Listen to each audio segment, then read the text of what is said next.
Hello, I'm here with another video. Today we're going to talk about a creepy handprint in a window. Maybe this is going to be a quick video. The facts are pretty limited.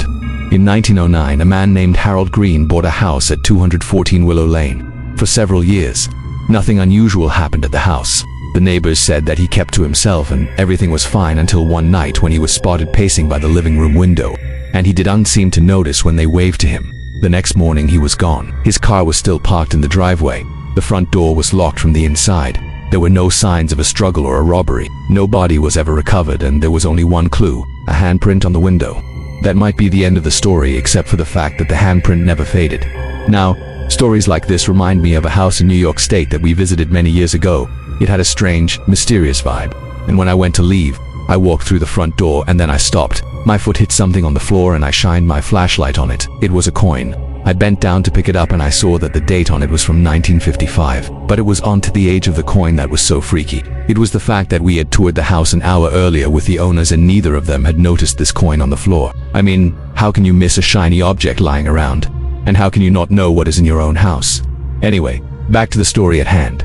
After Harold went missing, there were two other disappearances associated with the house. A drifter went missing in 1964 while fixing a window, and a maid vanished in 1949 after cleaning the house. But strangely enough, witnesses in both cases mentioned seeing a handprint in the window at the time of the disappearance. Now, here's where the story gets weird. After Harold's disappearance, the house remained empty for some time, but eventually a new owner purchased the home. He fixed it up and he moved right in. The handprint in the window was still there, but it didn't bother him, and he lived there for decades.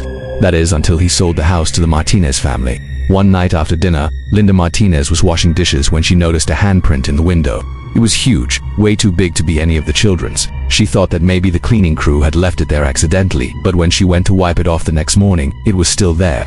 Then one night she was awoken by footsteps in the hallway. She assumed that her daughter was playing, but when she walked out to check, everything was dark. She tried to convince herself that it was just the house settling, but the following week she noticed that the handprint had grown. Suddenly it was twice the size of her hand. One Friday night, Sophia was walking down the hallway in the dark when she saw the apparition of a hand moving across the glass. When she screamed, her father came running. He checked everywhere, but there was nobody out there, and the handprint in the window was larger than ever. That night, Daniel sat in the living room in the darkness, watching the window. He didn't see anything until just before 2 a.m. The handprint formed before his very eyes, and it wasn't coming from outside. It was forming from within the house. Daniel's heart pounded. He searched everywhere, but the house was empty. Still, the window now had two handprints side by side. Daniel couldn't believe what he had witnessed, but he wasn't sure if he should share this news with his family. He didn't want to upset them, but that night, while he was watching the window, the handprint on the glass suddenly began to drag itself downward. It left streaks behind, as if someone was dragging their fingers toward the floor.